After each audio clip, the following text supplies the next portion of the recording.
안녕하십니까? 네, 행복한 안식일입니다. 이 봄이 어느덧 지나간 것 같아요. 여름이 된 것 같고 많이 더워지는 것 같습니다. 이런 또 계절의 변화 속에서 우리 성도님들 강건하시고 또 이 안식일이 하나님 안에서 더 풍요와 은혜의 안식일이 되시기를 간절히 소망합니다. 오늘은 성경에 있는 말씀, 먼저 계시록에 있는 말씀을 펼쳐보겠습니다. 계시록 3장 20절부터 22절까지의 말씀을 먼저 같이 읽어보기를 원합니다.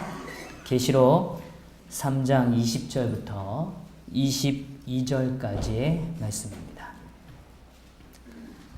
준비되셨죠? 네, 같이 한번 읽어볼까요? 시작.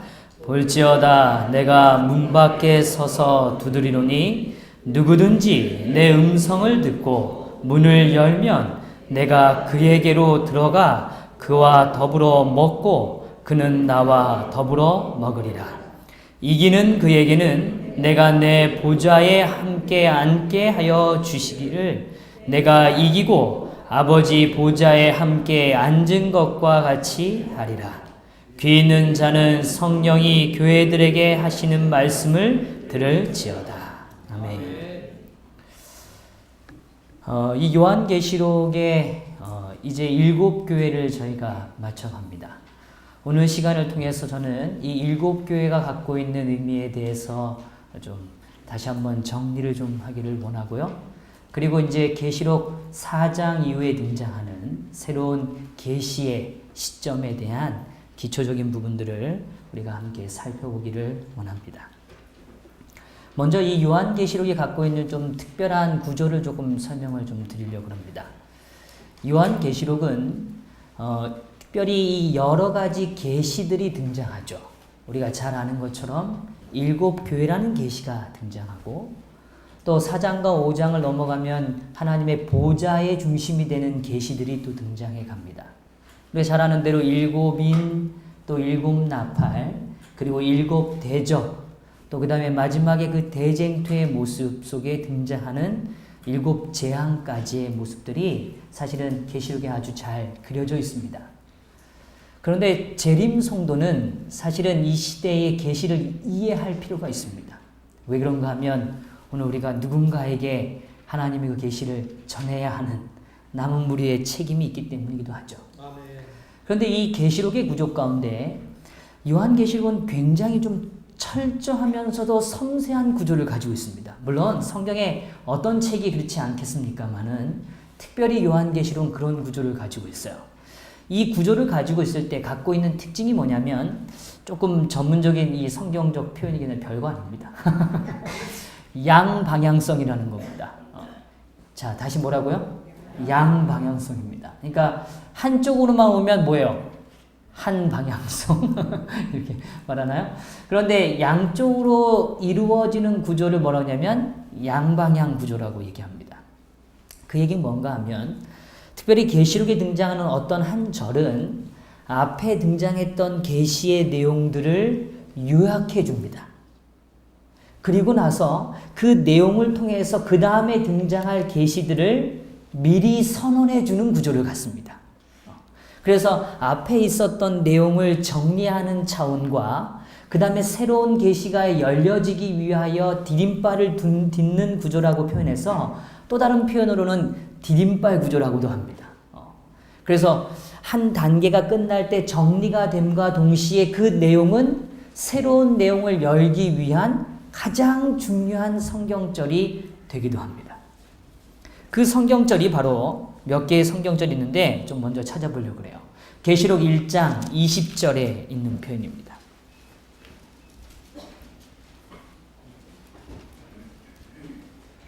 계시록 1장 20절 1장 20절에 이렇게 표현되어 있죠. 내가 본 것은 지금 누가 본 거예요? 내 누구죠? 요한입니다. 오늘 사도 요한이 본 것은 나의 오른손의 7별의 비밀과 또 7 금촛대라. 7별은 7교회의 뭐예요? 사자요. 7 촛대는 뭐예요? 7교회니라.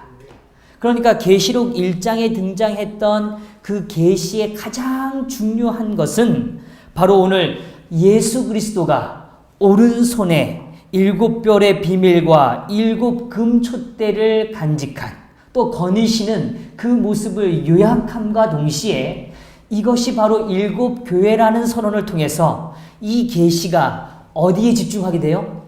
교회라는, 특별히 몇 교회예요? 7 교회라는 주제를 자세히 다루기 위한 디딤발 구조, 소위 양방향의 구조를 담고 있는 성경절이 계시록 1장 20절의 성경절입니다. 그런데 그만큼 또 중요한 성경절이 바로 오늘 제가 좀 나누길 원하는 계시록 3장 21절의 성경절입니다. 계시록 3장 21절입니다. 자, 또 한번 읽어볼까요? 계시록 3장, 아까 조금 전에 읽었습니다만 그래도 너무너무 중요한 성경절이니까요. 계시록 3장 20절, 21절요. 준비됐죠? 시작.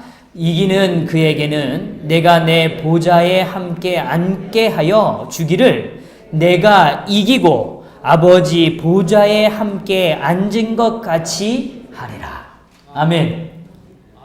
사실은 이 성경절은 7 교회에 주기를 원하시는 하나님의 가장 강력한 약속입니다.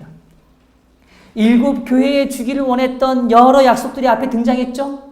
그래서 제가 여러 시간 전에 설명드렸어요. 첫 번째 교회는 주시는 약속이 한 가지, 두 번째 교회는 주시는 약속이 몇 가지요? 2가지. 아무도 답변을 안 하셔. 세 번째 교회는 몇 개의 약속을 주셨죠? 3가지. 이제 잘 얘기해 주시네요. 네 번째 교회는요? 4가지. 다섯 번째 교회는요? 5. 여섯 번째 교회는요? 6가지. 일곱 번째 교회는요? 이거 틀린데요. 다시 여쭤볼게요. 7번째 교회는요? 1가지. 참 역설적이죠? 그러니까 첫 번째 교회는 1가지, 두 번째 교회는 2가지, 3가지, 4가지, 5가지, 6가지로 진행하다가 7번째 교회는 하나님이 주시는 약속이 몇 가지라고요? 1가지입니다. 딱 1가지예요. 근데 그 약속이 무엇인가 하면 바로 여기 있는 이 표현입니다. 이기는 그에게는 이렇게 선언하시는 이 표현이에요. 그러니까 성경에 등장했던 지금 이 6개의 교회에 언급하셨던 하나님의 그 약속, 소위 하나님께서 허락하시길 원하시는 승리한 자에게 주기를 원하는 그 표현들이 마지막 7번째 교회는 그 앞에 표현들이 다 함축된 것처럼 그 모든 약속들이 다 성취되어야지만 경험할 수 있는 그 마지막 약속을 언제예요? 7번째 교회에 선언하시는 겁니다. 그러니까 우리는 이렇게 얘기해야 돼요. 7 교회 중에서 어떤 약속을 꼭 하나만 정하라면 어느 약속을 갖고 싶습니까? 라고 말하면 어디라고 얘기하시겠어요? 시작이 중요하니까 첫 번째 교회? 숫자가 많으니까 6번째 교회? 아니요. 몇 번째 교회요? 7번째 교회. 7번째 교회는 6개의 교회들과 더불어 마지막에 등장했던 7번째 교회까지 선언하셨던 하나님의 약속이 다 뭐해진요? 함축되어진, 다 담겨있는 한 가지의 약속으로 귀결되는 것입니다. 그런데 이건 아까 말씀드렸듯이 이미 계시를 통하여 보여준 내용이 정리되는 차원이죠. 그런데 이 계시의 내용은 이제 앞으로 펼쳐질 계시록 4장부터 등장해지는 그 위대한 하나님의 또 다른 하나의 계시가 선언되어질 때 그 계시를 한 번에 이 한 성경절 안에 다 담고 있는 것입니다. 자, 이제 다시 한번 또 그런 의미에서 조금 생각해 보시면서 성경을 다시 보시죠. 이기는 그에게는 내가 내 어디에요? 보좌에 어떻게 해요? 앉게 해요. 근데 어떻게 앉게 해요? 함께 앉게 해요. 그래서 계시록 4장에는요. 다른 내용을 다루는 게 아니라 열린 문에 대한 이야기를 해요. 근데 열린 문이 중요한 게 아니고요. 우리가 문 자체가 중요해요? 아니면 문 안에 있는 것이 중요해요? 그렇죠? 물론 어떤 사람들은 얘기해요. 문이 멋있네. 문 잘 만들었네. 그러면서 문을 감상할 때도 있어요. 그러나 사실 문만 감상하고 오는 사람은 있을까요? 아니요, 그렇진 않을 거예요. 문이 아무리 화려하고 아무리 멋져도 문이라는 기능은 그 안의 공간을 보호하고 안의 공간으로 이끌기 위한 하나의 뭐예요? 통로의 역할을 행하는 것입니다. 그 문이 아무리 아름답고 화려한들 그 문의 안에 있는 내용을 보지 못한다면 우리는 그 안을 본 거예요? 못 본 거예요? 정말 중요한 걸 본 거예요? 못 본 거예요? 못 본 것입니다. 열린 문에 대한 얘기를 하죠. 그러나 그 열린 문은 열린 문을 열고 들어가서 보여지는 그 공간 안에 있는 굉장히 중요한 하나님의 임재의 공간 속에 펼쳐진 아름다운 장면을 우리 앞에 선언해 주고 계십니다. 그런데 그 문을 열고 빼꼼히 어떻게 어떤 사람은 봤을지 모르고 어떤 사람은 당당히 열고 봤을지 모르지만 어쨌든 그 열린 문 사이로 열고 들어가 보니 그 안에 놓여져 있는 가장 위대한 하나의 상징적 존재가 있어요. 그게 뭐냐면 바로 성경의 표현은 뭐예요? 보좌라는 것입니다. 뭐라고요? 보좌. 이 보좌는요, 우리는 지금 이렇게 이해할 때 보좌 하면 보좌 뭐 이렇게 생각할지 모르지만 제 생애에 사실은 정말 보고 싶었던 두 곳이 있었습니다. 하나는 뭐냐면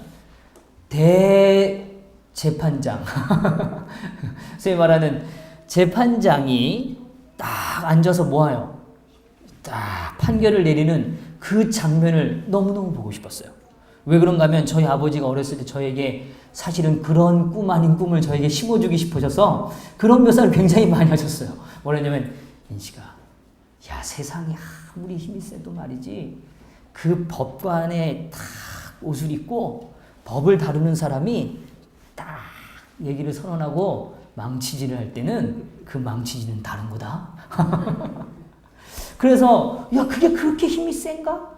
그게 그렇게 대단한 건가? 라는 생각 때문에 어디를 엿보고 싶으냐면 그 재판이 이루어진 어디요? 다른 장면, 뭐 피고인이 앉아있거나 이런 장면이 아니라 어디요? 그 판사석. 그 자리엔 도대체 의자는 어떻게 생겼을까? 그 안에는 뭐가 펼쳐져 있을까? 도대체 거기 뭐로 만들었길래 그렇게 위대하지? 뭐 이런 생각이 사실 들었어요. 또 제 어렸을 때 마음속에 정말 보고 싶었던 데가 하나가 어디냐면 소위 대통령이 머무는 집무실입니다. 야, 그곳은 얼마나 능력이 있을까? 얼마나 대단할까? 거기서 이루어지는 말 한마디는 도대체 어떻게 이루어지는 걸까? 그곳에 가는 사람들은 누구지? 뭐 이런 생각이 사실 좀 들었어요. 그런데 이 당시에는요, 특별히 요한 당시에는 우리가 살펴보았던 7교회, 소아시아 지역, 이 모든 그 당시의 나라들의 형태는 대부분 왕권 통치란 말이죠. 근데 그 왕의 상징, 그 왕의 통치의 가장 위대한 정점, 그 가장 위대한 공간이 어디냐면 바로 어디가 있는 곳이요? 보좌가 있는 곳. 그곳이. 그러니까 일반 서민들은요, 보좌 한 번만 구경하고 뭐 해둬요? 죽어도 뭐가 없어요? 손. 아니요. 그만큼 뭐한 곳이에요? 아주 위대한, 탁월한 곳. 그곳에서는 힘의 상징과 능력의 상징과 모든 것이 진행되어지는 아주 핵심을. 그런데 성경은 역설적으로 지금 어디를 설명해요? 보좌를 설명합니다. 근데 어디에 있는 보좌예요? 하늘에 있는 보좌입니다. 우리 성도님들은 신앙생활 하시면서 그래도 여기 다 연수가 오래되신 분들이 앉아 계신 것 같은데요. 하나님의 하늘 보좌를 보셨나요? 다들 표정이 이렇게 다 굳어지세요. 하늘의 보좌를 좀 보셨어요? 예. 다 보시게 되기를 간절히 바랍니다. 꼭 보셔야 합니다. 왜냐하면 오늘 계시 가운데 그 보좌가 뭐였으니까요? 보여줬으니까요. 오늘 하나님의 그 보좌를 우리에게 드러내 보이시니까요. 오늘 우리는 그 보좌를 볼 수 있는 특권이 있는 것이죠. 자, 그런 의미에서 다시 좀 돌아와 보면 오늘 이 요한이 보는 이 계시 가운데 그 7교회에 대한 가장 중요한 약속의 지점에 멈췄음과 동시에 이제 펼쳐질 역사를 보여주는데 그 펼쳐질 역사는 다른 곳을 묘사하는 게 아니라 어디를 묘사한다고요?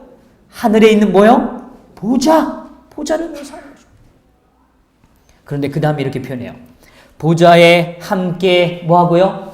앉게 하여 주기를. 함께 앉게 하여 주기를 이렇게 표현하는데 그냥 우리 같으면 이렇게 말하면 되잖아요. 내가 너와 함께 보좌에 앉으면 되겠다, 앉게 해주겠다 이러면 끝나는데 그냥 그걸로 끝나는 게 아니라 그 다음에 성경의 표현이 굉장히 중요합니다. 그 다음에 뭐라 그래요?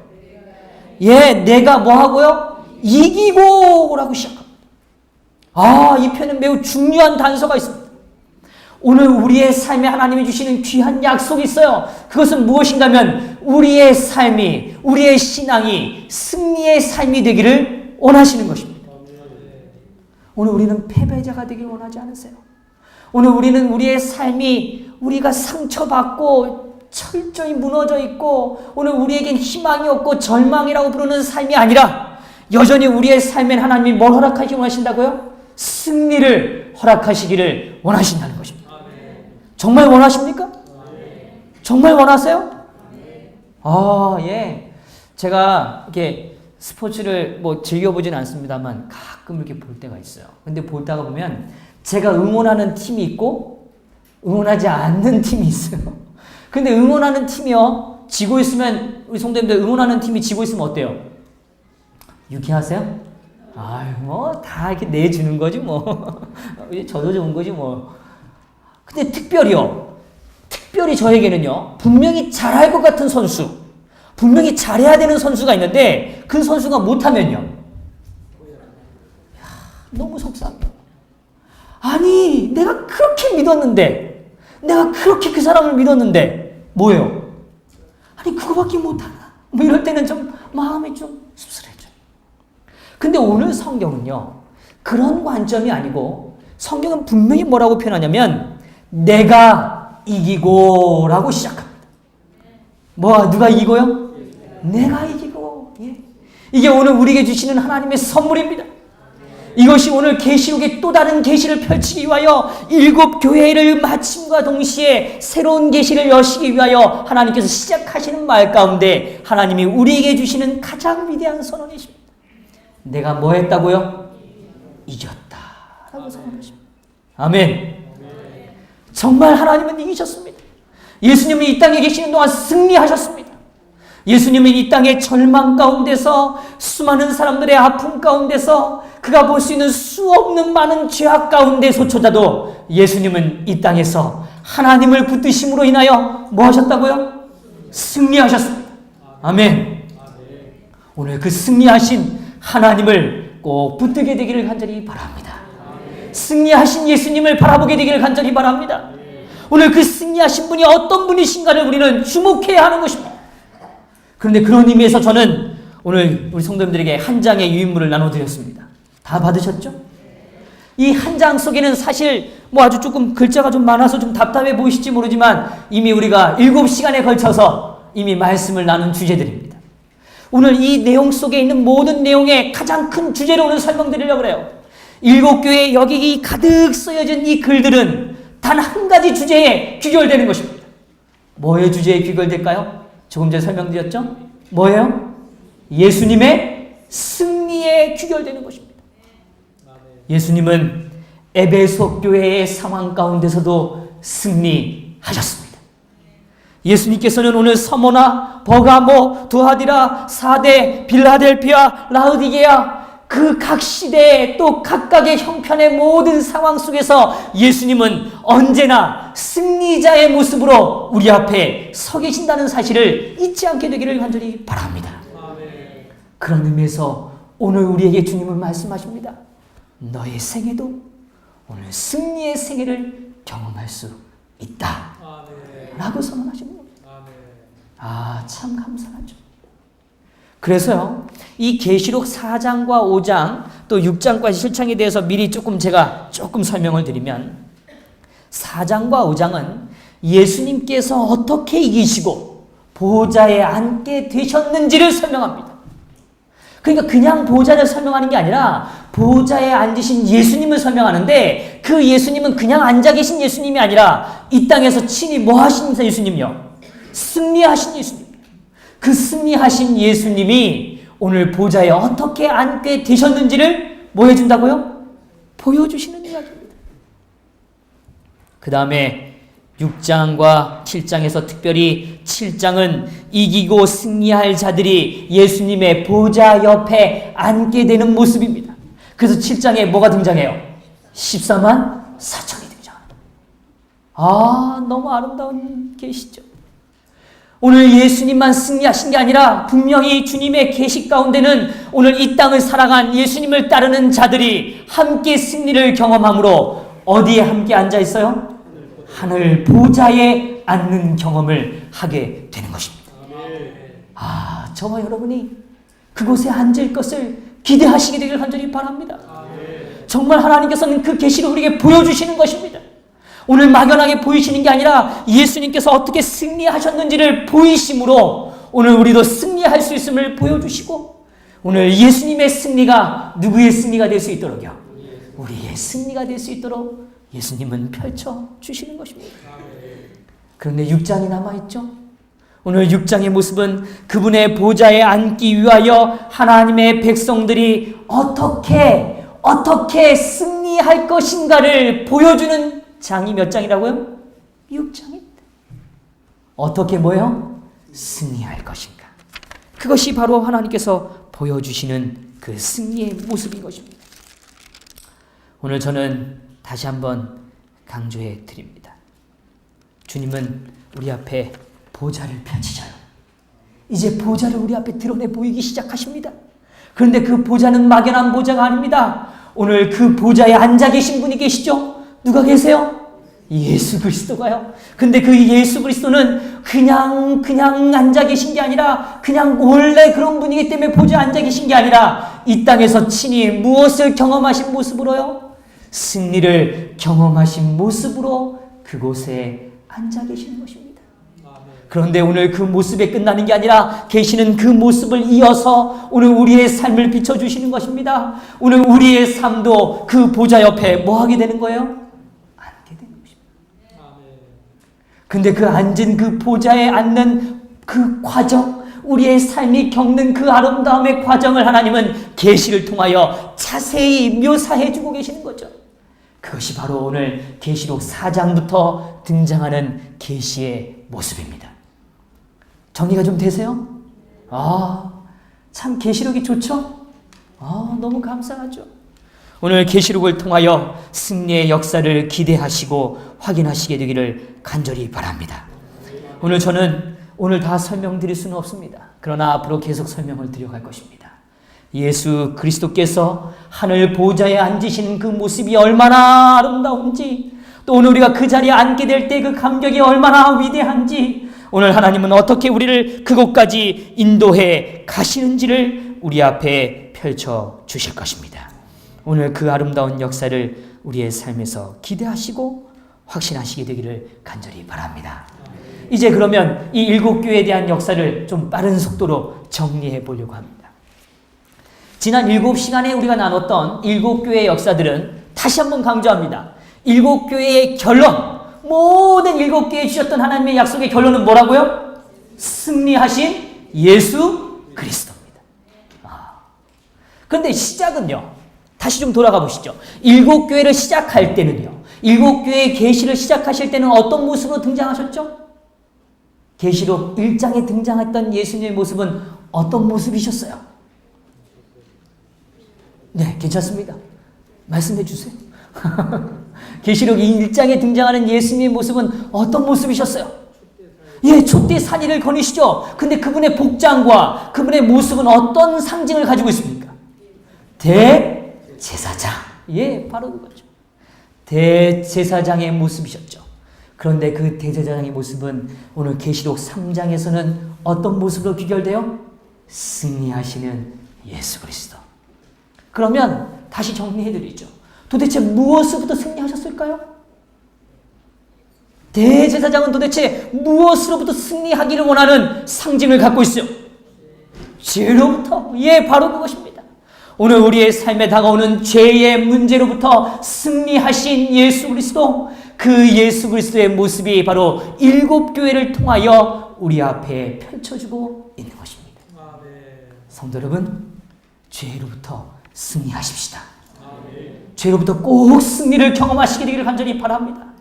그런데 오늘 죄로부터 승리한다는 얘기는 막연하지 않습니다. 다시 강조해드려요. 7교회에 등장하는 각각의 모습은 바로 예수 그리스도가 살아계신 모습이고 죄로부터 뭐 하신 모습이세요? 승리하신 모습입니다. 자, 이제 다시 한번 우리는 빠른 속도로 좀 정리해 보죠. 첫 번째 교회입니다. 첫 번째 7개의 첫 번째 교회 이름은 뭐죠? 에베소 교회입니다. 자, 이제 머릿속에 좀 연상을 해 보시면 좋겠어요. 왜 제가 이 귀한 시간에 이 연상의 작업을 계속 반복하는가 하면, 제가 우리 기도훈련 갔을 때도 우리 성도님들에게 좀 말씀을 나눴지만, 기도는 하나님의 말씀과 분리될 수 없습니다. 기도는 우리의 삶과 분리되어지지 않습니다. 자, 다시요. 기도는 하나님의 말씀과 분리되어지지 않고, 기도는 내 생활과 분리되지 않습니다. 그러니까 나는 중간에 서 있는 것 같아요. 근데 사실은 이 중간 지대는 결국 이 두 가지가 연결되어진 지대야지만 우리는 진정한 기도를 누릴 수 있게 돼요.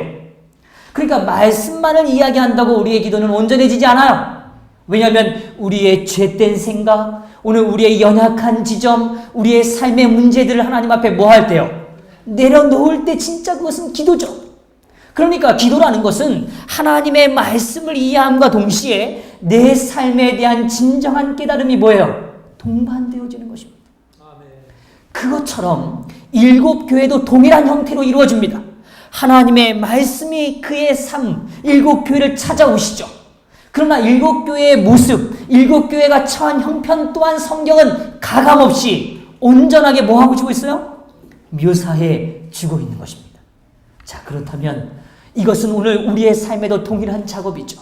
오늘 우리는 때로는 에베소 교회의 모습 앞에 서 있을 수 있고, 우리는 때로는 서머나 교회, 버가모 교회, 사대, 빌라델피아, 라오디게아까지 오늘 등장하는 두아디라까지 이 각각의 교회들의 모습이 오늘 우리의 삶의 모습일 수 있다는 것입니다.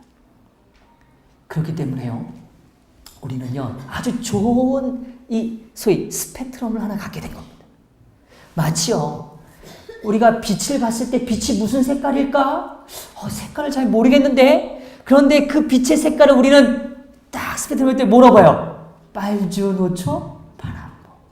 물론 그거보다 더 다양한 색깔들의 표현을 할 수 있습니다. 그러나 적어도 오늘 우리가 막연했던 빛의 색깔이 저거를 밝다라고 말을 해야 되는데, 저 빛은 무슨 색이 담겨있지? 라고 궁금해할 때 그 빛의 색깔을 마치 우리가 정리해가고 이해해가고 오늘 우리의 삶이 어떤 색을 느끼는지를 이해하는 것처럼, 마치 그와 동일하게 오늘 예수 그리스도의 삶이 우리의 삶을 찾아오시는데, 예수님의 모습이 우리의 삶을 다가오시는데, 그분의 삶이 도대체 어떤 색일까? 예수님은 그저 밝은 색, 아름다운 색, 선한 색, 좋은 색, 이것이 아니라 예수님의 색이 7가지 색을 통하여 우리의 삶을 뭐하고 있는 거예요? 찾아오고 계시는 것입니다. 그래서 오늘 우리가 직면하는 어떤 삶의 문제들, 그러나 그 문제 가운데 예수님의 삶의 거룩한 빛을 우리가 경험할 때, 이 빛은 내 삶의 파란색이구나. 이 빛은 내 삶의 아름다운 노란색이구나. 라고 막 각자가 우리가 느끼는 그 색의 아름다움처럼 예수님의 형상이 우리의 삶에 기억되고 각인되기를 하나님은 원하시는 것입니다. 이해되시죠? 그런 의미에서 7교회가 우리의 머릿속에 좀 그려지게 되기를 간절히 바랍니다. 자, 이제 좀 더 자세히 보죠. 7교회 첫 번째 에베소 교회는 제가 강조해드렸어요. 에베소 교회는 풍요로운 교회라고 설명드렸습니다. 오늘 에베소 지역은 모든 것을 갖춘 지역이었습니다. 정말 풍요로운 지역이었어요. 상업도, 경제도, 정치적으로도 모든 것이 안정을 찾고 풍요로운 지대였습니다. 정말 바랄 만한 도시입니다. 그곳에 한번 살았으면 좋겠다고 느끼는 도시예요. 모든 사람들이 흠모할 만한, 바랄 만한 일이죠. 그러나 오늘 하나님께서는 분명하게 말씀해 주십니다. 오늘 우리가 정말 바라야 되는 건 하나님 안에 가장 아름다운 하나님의 사랑을 바라보라 라고 선언하시는 것입니다. 그래서 오늘 그 사랑의 모습은 다른 묘사가 아니라 오늘 예수님의 모습은 이렇게 묘사되고 있죠. 오른손에 7별을 뭐하고요? 붙잡고 7 금촛대를 뭐하느냐? 다니시는, 그 사이에 다니시는, 이것이 예수님의 모습입니다. 우리가 에베소 교회를 떠오를 때 우리는 생각해야 합니다. 오늘 우리가 정말 바랄 만한 일이 무엇일까? 오늘 우리의 삶에 정말 기대하는 것이 무엇일까? 그것이 다른 것이 아니라 예수님의 삶으로 귀결되게 되기를 간절히 바랍니다. 오늘 예수님은 우리의 삶을 붙드시죠. 그리고 오늘 우리의 삶에 함께 거닐고 계시는 것입니다. 오늘 우리가 그 예수님의 사랑을 잃어버렸다면 주님은 말씀하시는 겁니다. 너의 처음 사랑, 그 가장 위대한 사랑, 최고의 사랑을 다시 뭐하라고요? 회복하라. 다시 되찾으라. 라고 이야기하시는 것입니다. 그러면서 오늘 우리들에게 이렇게 말하죠. 너가 만약에 지금 그 사랑을 잃어버렸다면 어디서 떨어졌는지 뭐하라고요? 생각해 보라고요. 성도 여러분, 오늘 우리가 하나님 안에서 그 아름다운 사랑으로부터 멀어졌다고 생각되면 오늘 우리가 어디서부터 우리의 삶이 하나님과 멀어졌는지를 돌이켜보게 되기를 간절히 바랍니다. 오늘 그것은 분명 하나님께서 나를 사랑하셨다는 확신의 결여, 오늘 하나님이 여전히 나를 사랑하신다는 사실에 대한 불확실성이 오늘 우리를 하나님으로부터 멀게 한다는 사실을 또한 깨닫게 되시게 되기를 간절히 바랍니다. 이것이 에베소 교회에 주신 하나님의 메시지죠. 두 번째는 서문학교회입니다. 오늘 설명드린 바처럼 서문학교회는 순교의 시대입니다. 어떤 사람들은 박해 시대라고 말해요. 그러나 저는 일부러 박해 시대를 좀 가로를 쳐놨고요. 순교의 시대라고 묘사하기를 원합니다. 왜냐하면 역사의 주인은 하나님을 따르는 자들 아니겠습니까? 박해한 자들이 주인이 아니라 어떻게 해요? 순교하는 자들. 오늘 하나님 앞에 끝까지 충성된 사람, 죽음 앞에서도 멈추지 않고 하나님께 나아갈 수 있는 인생, 그 인생을 주님은 허락해 주시길 원하시는 거죠. 오늘 이것은 달리 말하면 오늘 우리의 삶의 환난과 궁핍, 오늘 우리의 삶의 두려움을 가지고 있는 부분들이 있죠. 그러나 그 두려움이라는 것이 과연 무엇인가를 성경은 또 하나님 말씀은 우리에게 설명해 주고 계시는 것입니다. 오늘 정말 두려워할 일은 오늘 우리의 처음과 나중이 되시는 하나님을 잃어버리는 것 아니겠습니까? 오늘 우리의 처음이요 나중이시고 오늘 우리가 죽었지만 다시 살리시는 죽었다가 살아나신 그분이 오늘 우리의 삶의 생명이 되신다는 사실을 잊지 않게 되기를 간절히 바랍니다. 오늘 우리의 삶에 두려움의 문제가 봉착되었다면 그 두려움을 능히 이기시게 되기를 간절히 바랍니다. 누굴 통해서요? 처음이요 나중이시고 죽었다가 뭐 하신 분요? 살아나신 예수를 통하여 승리하시게 되기를 바랍니다. 세 번째입니다. 버가모 교회입니다.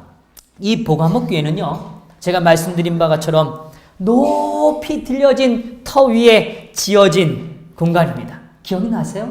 이 높이가 300m나 해당이 됩니다. 올라갑니다. 그 위가 절벽이 말이죠. 어마어마한 절벽이에요. 그런데 그렇게 높은 곳에 거대한 평지를 이루고 있는 그 도시, 그곳이 바로 어디라고요? 예, 바로 이 버가모 교회입니다. 그런데 그곳은 단순히 지리적으로 높은 것이 아니라 다른 차원의 의미가 있는데 정치적 의미가 여기 있다고 말씀드렸어요. 그래서 거기는 행정적 수도, 정치적 수도라고 말씀을 드렸죠. 그래서 그 지역에 있었던 이 소아시아 지역에 있는 수많은 분란과 문제들을 다 해결하는 가장 최고의 권위가 있었던 곳이 어디예요? 버가모라는 도시였습니다. 오늘 우리는 묻습니다. 오늘 우리가 가장 높아지는 지점, 우리가 원하는 가장 높은 지점이 어딘가에 대하여 성경은 묻고 있는 것이죠.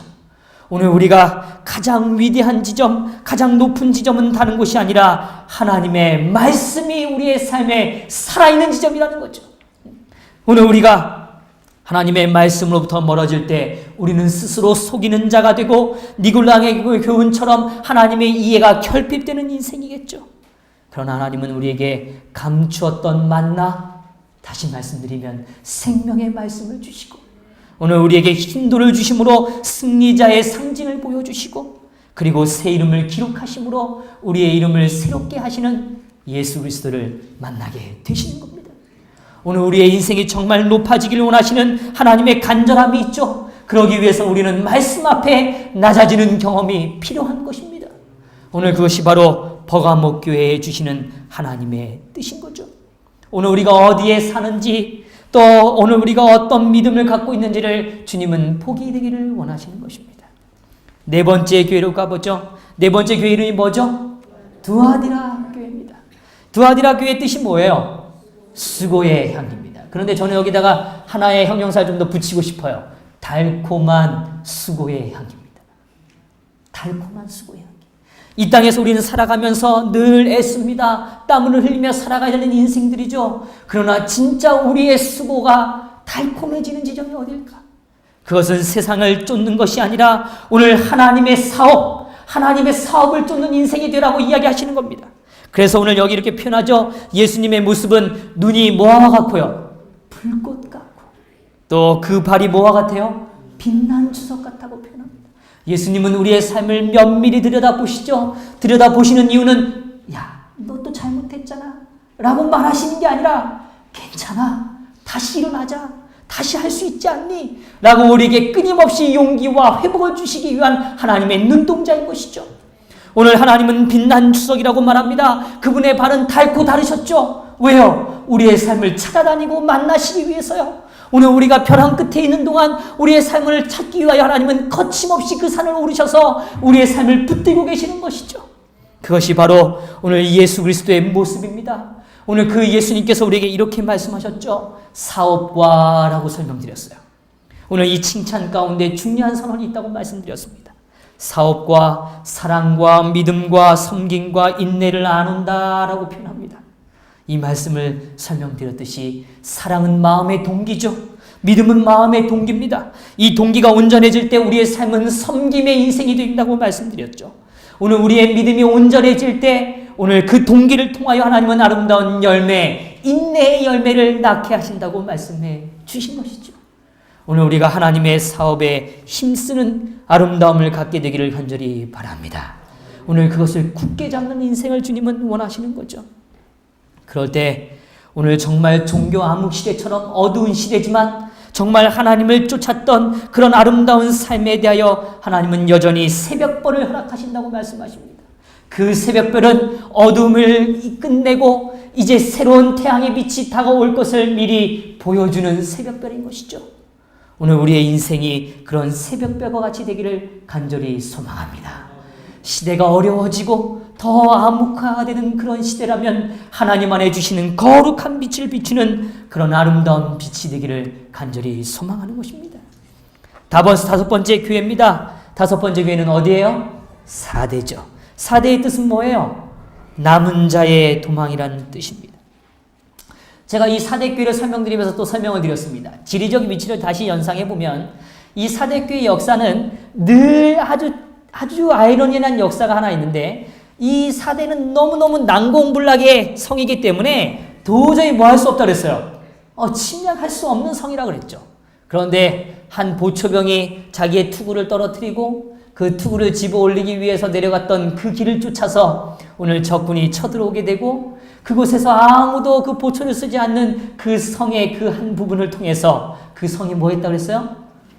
점령당했던 역사적 이야기. 그것이 두 번이나 반복된 역사를 성경은 말해주었다고 이야기합니다. 그와 같이 사대교회는 남은 자라는 굉장히 중요한 주제를 다루죠. 그 남은 자는 깨어있는 자들입니다. 다시요. 남아있는 자는 어떤 자라고요? 깨어있는 자입니다. 오늘 우리가 정말 깨어있는가를 하나님은 물어보시는 것이죠. 오늘 우리가 깨어있기 위하여는 어떻게 우리가 하나님의 말씀을 받았는지 어떻게 들었는지를 생각하고 지키라고 말씀해 주고 계시는 것입니다. 오늘 그럴 때 우리의 삶은 예수 그리스도의 임재를 볼 수 있는 삶, 예수께서 도적같이 임하시지만 우리는 깨어있음으로 그분을 맞이할 수 있는 인생이 된다고 이야기하고 있는 것이죠. 오늘 우리의 삶에도 역시 동일합니다. 우리의 삶이 흐려지지 않고 예수 그리스도의 생명책에 흐려지지 않고 오늘 우리가 흰 옷을 입고 하나님 앞에 능히 그 우리의 삶을 시인받는 인생이 되기 위하여 오늘 우리의 인생이 하나님 앞에 깨어있는 인생이 되시게 되기를 간절히 바랍니다. 사대하면 뭘 떠오르셔야 된다고요? 깨어있는 인생. 깨어있는 인생입니다. 자, 이제 여섯 번째 교회입니다. 빌라델피아 교회입니다. 그 뜻이 무엇이죠? 형제의 사랑이란 뜻입니다. 거룩하고 진실하사 다윗의 열쇠를 가지시니 곧 열면 닫을 사람이 없고 닫으면 열 사람이 없는 바로 그분이 오늘 예수님이라고 표현하고 있죠. 오늘 여기에는요, 책망이 없는 빌라델피아의 교회를 이야기합니다. 그것은 무엇인가 하면 적은 능력을 가지고도 뭐 했어요? 내 말을 뭐 하고요? 지키고 내 이름을 뭐 하지 않았다 그랬어요? 배반하지 아니하였다라고 이야기합니다. 오늘 그와 같이 오늘 우리가 하나님의 인내의 말씀을 지킬 때 오늘 우리는 시험의 때를 이길 수 있게 되는 것입니다. 오늘 성경은 분명히 말합니다. 말씀을 지키는 자는 시험을 면하게 될 것이라고 이야기합니다. 오늘 우리가 시험을 이길 수 있는 힘이 있죠. 그것은 말씀을 뭐 할 때요? 지킬 때. 오늘 우리는 시험을 이길 뿐만 아니라 시험을 겪지 않는 위대한 경험을 하게 될 것입니다. 오늘 그것은 바로 재림운동의 시대입니다. 그것이 바로 빌라델피아가 가졌던 위대한 역사의 지점이죠. 이제 마지막 7번째 교회입니다. 라오디게아 교회입니다. 라오디게아 교회는 뜻이 또한 뭐죠? 백성을 심판한다라는 뜻입니다. 그때 예수님의 모습은 이것입니다. 아멘이시오. 충성되고 참된 증인이시오. 하나님의 창조의 근본이시니라 라고 표현합니다. 이 표현은 분명 이 재판, 다시 말하면 심판과 연관된 교회라는 것을 제가 강조해 드렸습니다. 오늘 그 심판에 대하여 하나님 말씀하십니다. 너희가 차든지 덥든지 하라라고 이야기하죠. 오늘 제가 말씀드렸죠. 그 원래 이 라오디게아 교회의 지형은 멀리서부터 온천이 흘러나와서 오랜 거리를 지나 나올 때 그 온천의 뜨뜻함이 뭐해진다 그랬어요? 식어버려서 말이죠. 그 기능과 역할을 상실해버린 것을 의미하는 것입니다. 오늘 우리의 삶이 하나님 앞에 거룩한 열정을 회복하시게 되기를 간절히 바랍니다. 하나님의 말씀이 오래 묵혀져서 썩어버린 것처럼 냄새나는 인생이 아니라 오늘 살아있는 말씀을 매일 공급받음으로 인하여 하나님 안에 보좌에 앉는 그런 위대한 역사를 경험하시게 되기를 간절히 바랍니다. 그래서 다시 한번 정리하죠. 오늘 이 에베소 교회로부터 시작해서 7교회는 예수 그리스도의 형상입니다. 오늘 7교회를 머릿속에 떠오르시면서 다시 한번 우리의 삶을 붙잡고 계시는 사랑의 예수님, 오늘 우리의 삶에 죽음보다 더 위대한 생명을 주시는 예수님, 그리고 오늘 우리의 삶에 말씀을 주시는 예수님, 그리고 오늘 우리의 삶에 분명한 사업을 허락하시는 예수님, 그래서 오늘 우리의 삶에 남은 자의 삶을 일깨워 주시는 예수님, 그리하여 오늘 우리의 삶에 아름다운 성전이 되게 하시는 예수님, 그리하여 오늘 우리의 삶에 거룩한 승리를 약속하시는 예수님, 그 예수님이 우리의 삶에 꼭 성취되어지는 역사가 있게 되기를 간절히 소망합니다. 그래서 마음이 좀 어렵고 지치시면 이걸 펼치셔도 좋겠어요. 또 성경을 펼치셔도 좋겠어요. 그리고 다시 들여다보시고 오늘 내 삶이 지금 어느 지점에 있는지, 내 삶을 하나님은 어떻게 회복하시기를 원하시는지, 내가 다시 바라봐야 할 지점이 어디인지를 분명하게 깨닫고 그로 인하여 하나님 안에서 돌이키는, 또 그리하여 승리를 경험하시는 거룩한 삶이 되시기를 간절히 소망합니다. 그리하여 저와 여러분이 오늘 각기 다양한 시대를 살아가고 다양한 삶의 형편에 있지만 오늘 이 7교회가 다양한 시대만에 존재한 것이 아니라 2000년 전에 그 7교회만으로 존재하는 것이 아니라 오늘 우리의 삶에도 여전히 존재함을 잊지 마시고 누리시는 거룩한 삶이 되시기를 간절히 바라면서 말씀을 마치겠습니다.